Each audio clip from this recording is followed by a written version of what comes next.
Telugu Desam party Bharatiya Janata party నాయకత్వంలో ప్రతి ముక్క కూడా లెక్కకు లెక్క చెప్పుకుంటూ వచ్చింది.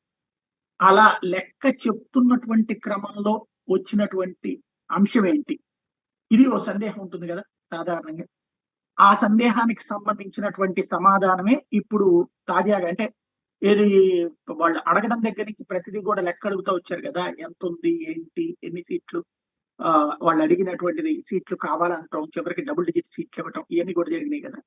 ఇప్పుడు టోటల్ గా లెక్క చూసుకుంటే ఏది వీళ్ళని రిపోర్ట్ కూడా అడిగారట. మీరంటే భారతీయ జనతా పార్టీ నుంచి రిపోర్ట్ తీసేసుకున్నారు. భారతీయ జనతా పార్టీ నుంచి వచ్చినటువంటి ఇద్దరు పరిశీలకులు కలిపి 130 స్థానాల్లో 120 స్థానాల దాకా గెలుచుకుంటుందని ఇస్తే, తెలుగుదేశం పార్టీ ఇండివిజువల్ గానే 100 నుంచి 105 స్థానాలు గెలుచుకుంటామని, కూటమిగా ఇంకొక 15 నుంచి 20 స్థానాలు, టోటల్ గా 130 స్థానాలు గెలుచుకుంటామని అంచనా ఇచ్చింది.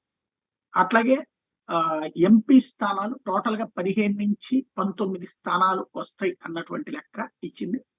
టోటల్ గా చూస్తే తెలుగుదేశం పార్టీ చాలా క్లియర్ లెక్కలతోనే ఉంది.